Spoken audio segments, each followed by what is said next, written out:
Israeli media ने Israeli tax authority का हवाला देते हुए बताया कि उत्तरी इजरायल के मनारा, स्टूला, किरियत शमोना, जारीद, नाहरिया और श्लोमी की उत्तरी बस्तियों में महत्वपूर्ण नुकसान हुआ है। ये खुलासा ऐसे वक्त पर हुआ है जब इजरायल ने उत्तरी इजरायल में हुए नुकसान और हताहतों के आंकड़े को छिपाने के लिए सख्त मिलिट्री सेंसरशिप लगा रखा है। यानी इजरायल में हो रहे हमलों के प्रभावों की जानकारी सार्वजनिक करने से रोका जा रहा है। जब तक इजरायली सरकार की तरफ से ग्रीन सिग्नल नहीं मिलता है, तब तक इजरायली सेना हिजबुल्लाह के हमले से हुए नुकसान का डाटा जारी नहीं कर सकती है।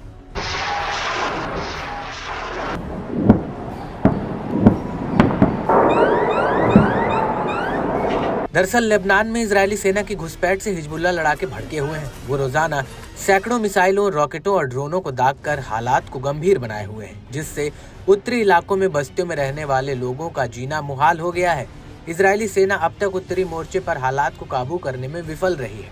इसके अलावा इजरायली मीडिया आउटलेट ने यह भी खुलासा किया कि कई इलाकों में तो काफी बड़े पैमाने पर आघोषित नुकसान पहुंचा है, क्योंकि स्थानीय लोगों को बॉम्ब शेल्टर से बाहर निकलने की इजाजत नहीं है, या फिर स्थानीयों को इजरायली सेना की तरफ से संवेदनशील या हमले से प्रभावित इलाकों में एंट्री रोक दी जाती है। इजरायली टैक्स अथॉरिटी के मुताबिक हिजबुल्लाह की गोलीबारी ने इन उत्तरी बस्तियों में 9,000 इमारतों और 7,000 से अधिक वाहनों को पूरी तरह से क्षतिग्रस्त कर दिया है। इजरायल अपने इलाके में हो रहे लगातार नुकसान को रोक नहीं पा रहा है। ऐसे में आरोप लग रहा है कि नेतन्याहू अपनी और देश की साख को बचाए रखने के खातिर अब हमलों में हो रहे नुकसान की जानकारी छिपा रहे हैं।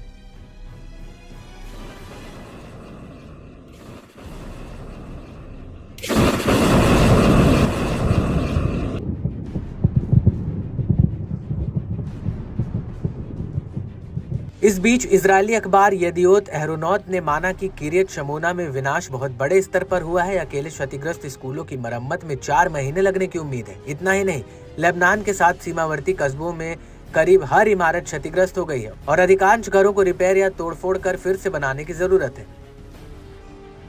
अपुष्ट आंकड़ों की माने तो इजरायल में 8,800 से अधिक घर तबाह हो गए। साथ ही 7,000 से अधिक वाहन और लगभग 300 खेतों को नुकसान पहुंचा है। मेटुला में निपटान परिषद के प्रमुख डेविड अजोले ने बताया कि मेटुला में 70% घर नष्ट हो गए हैं और पुनर्वास प्रक्रिया में कम से कम 2 साल लगने की उम्मीद है।